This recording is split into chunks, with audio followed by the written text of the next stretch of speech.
Hello friends, welcome to another new video. তো অন্নপূর্ণা যোজনার এই যে সমস্যাটা চলছে, অনেকে জুলাই মাসে টাকা পেয়েছে, এছাড়াও 10ই জুলাইয়ের মধ্যে আবেদন করেছে, তথাপি এই মাসে তারা টাকা পায়নি।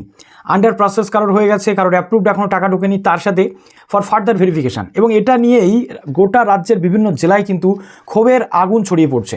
গতকাল আমরা দেখেছি, আর রেল লাইন অবরোধ থেকে শুরু করে বিভিন্ন জেলায় বিভিন্ন বিডিও অফিস বলুন বা মন্ত্রীর সামনে বলুন, একাধিক বিক্ষোভ প্রদর্শিত হয়েছে।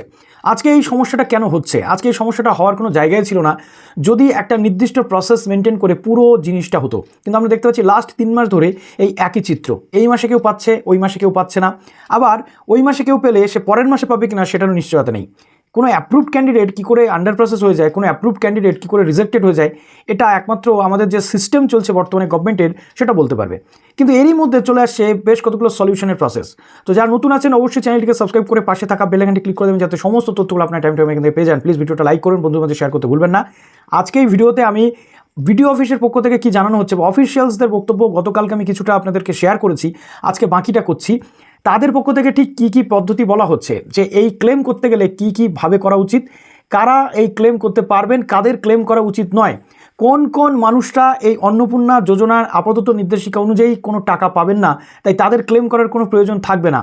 ফালতু আপনারা ক্লেম করতে যাবেন না আপাতত। পরে যদি প্রসিডিংস চেঞ্জ হয় সেক্ষেত্রে আপনারা কিন্তু ক্লেম করতে পারবেন, কিন্তু আপাতত কারা কারা ক্লেম করবেন না, এই 7 থেকে 8 ধরনের যারা ক্যাটাগরির মধ্যে পড়ছেন তারা ক্লেম করবেন না, তারা যোগ্যতার কিন্তু বাইরে থাকবেন।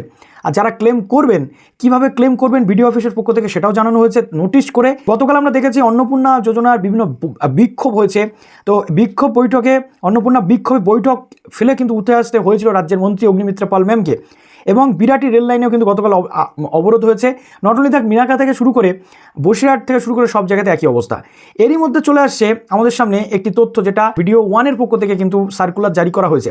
বলা হচ্ছে যে জানা গেছে অন্নপূর্ণা যোজনার কিছু আবেদনকারী বিডিও, এসডিও, ডিএম অফিসে জানিয়েছেন যে তারা জুলাই মাসে টাকা পেয়েছেন, কিন্তু 10ই জুলাইয়ের আগে আবেদন জমা করেছেন, কিন্তু আগস্ট মাসে তারা টাকা পাননি। এই ধরনের ক্ষেত্রে নাগরিকদের অনলাইনে দাবি জমা করার সুযোগ থাকছে, অর্থাৎ ক্লেম করার। পোর্টালে ফোন নাম্বার, ক্যাপচা এবং ওটিপি দিয়ে স্ট্যাটাস দেখা যাচ্ছে।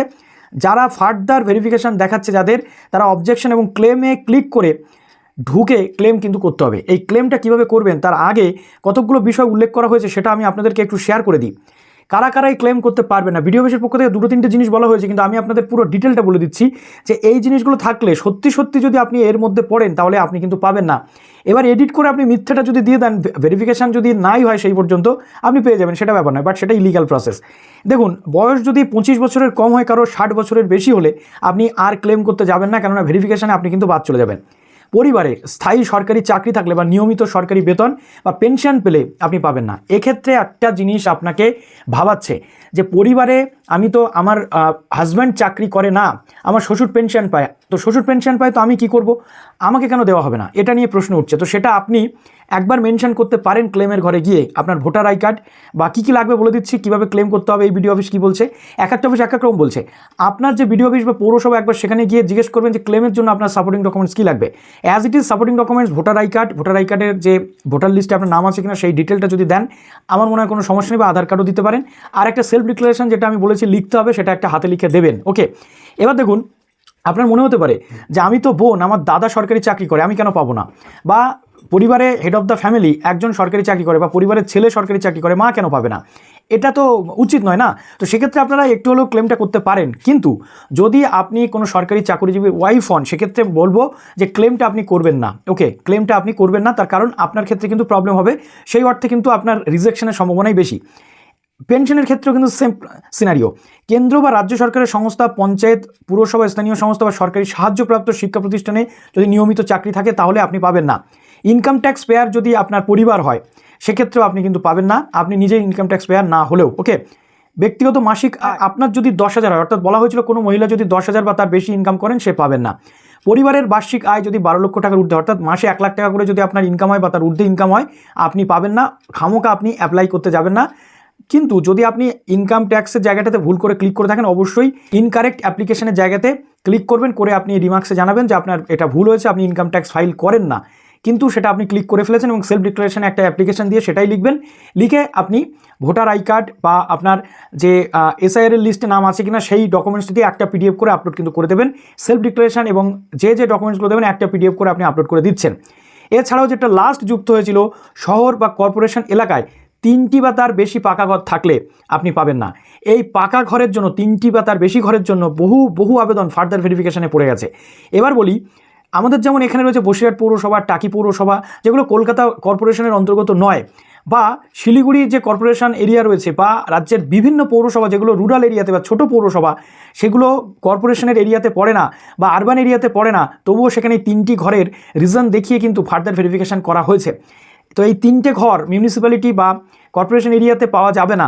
মুখ্যমন্ত্রী নিজে বলেছিলেন যে ছোট শহরগুলোকে এর মধ্যে আনা হচ্ছে না, গ্রাম একেবারেই ছাড় 3টে ঘর, আর ছোট শহরের মিউনিসিপ্যালিটি বা শহরের মিউনিসিপ্যালিটি যেগুলো রয়েছে সেগুলো ধরায় আসবে না, শুধুমাত্র 7টি কর্পোরেশন বাদ দিয়ে সবাই পাবে।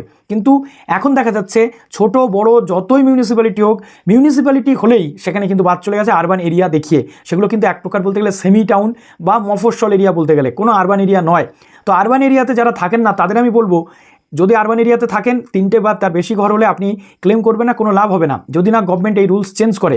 কিন্তু যদি আপনি আরবান এরিয়াতে না থাকেন, আপনার কাছে একটা অপরচুনিটি আছে, আপনি ডিক্লারেশনে লিখবেন যে আমি আরবান এরিয়াতে থাকি না, as per government rules urban এরিয়াতে 3টে বা তার বেশি ঘর হলে রিজেক্টেড, বাট বা ফার্দার ভেরিফিকেশান, কিন্তু আমার ফার্দার ভেরিফিকেশান হয়েছে, যদিও আমি আরবান এরিয়াতে থাকি না তথাপি আমার এটা হয়েছে, দয়া করে এটা একটু বিবেচনা করা হোক যাতে করে আমি এই টাকাটা পেতে পারি। এভাবে আপনি ক্লেম করবেন। নেক্সট যেটা রয়েছে, এসআইআর এর যাচাইয়ে মৃত, স্থানান্তরিত বা ডিলিটেড বা অ্যাবসেন্ট ইলেক্টর হিসেবে যদি চিহ্নিত হন, তাহলে অর্থাৎ এএসএসডি যেটা আসছে, অ্যাবসেন্ট ইলেকট্রল হিসেবে যদি আপনি চিহ্নিত হন, সেক্ষেত্রে আপনাকে কিন্তু এখানে ক্লেম করলে কোনো লাভ হবে না।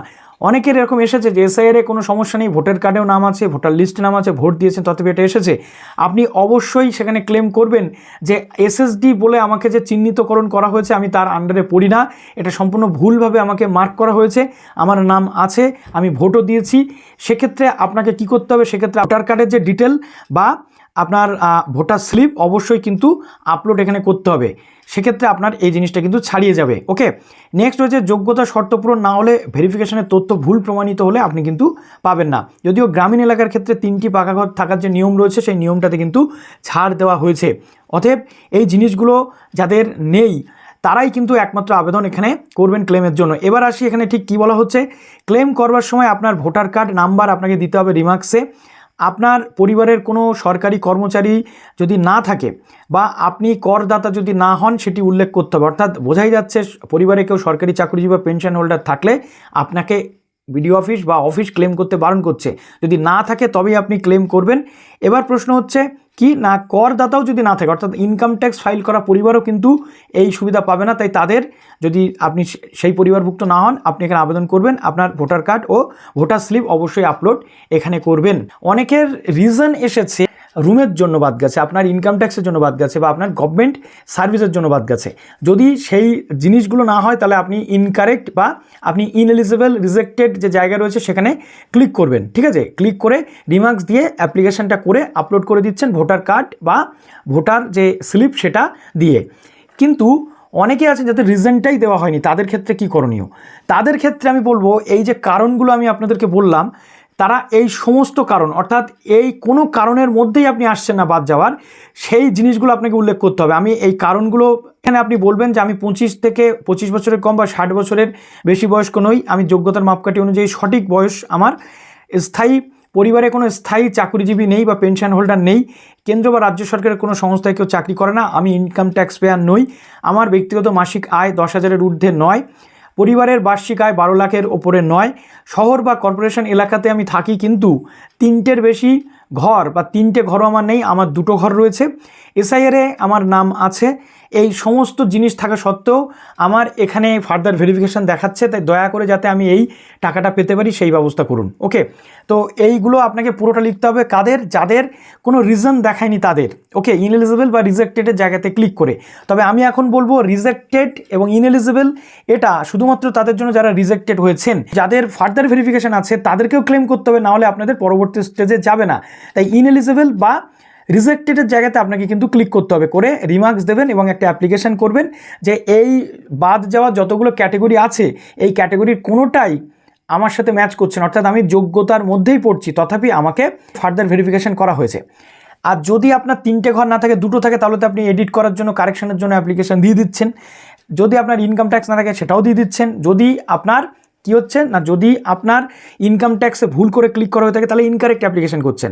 আর যদি ইনকাম ট্যাক্স বলুন, চাকরি বলুন বা 3টে ঘর বলুন, এই কোনো কিছু আপনি সিলেক্ট করেননি, তথাপি হয়ে গেছে, রিমার্কসে এসে গেছে, রিজন দেখানো হচ্ছে যার জন্য আপনি বাদ চলে যাচ্ছেন, তাহলে আপনি ইনএলিজিবল বা রিজেক্ট সেকশানে ক্লিক করে বলে দেবেন যে আমি এই কোনো ক্যাটেগরির মধ্যে পড়ছি না, আমি যোগ্যতার মাপকাঠির মধ্যেই পড়ছি, বাদ যাওয়ার যে ক্যাটেগরি আছে তার মধ্যে আমি নেই, অতএব আমি যোগ্য, আমাকে যাতে দেওয়া হয় সেই ব্যবস্থা করুন।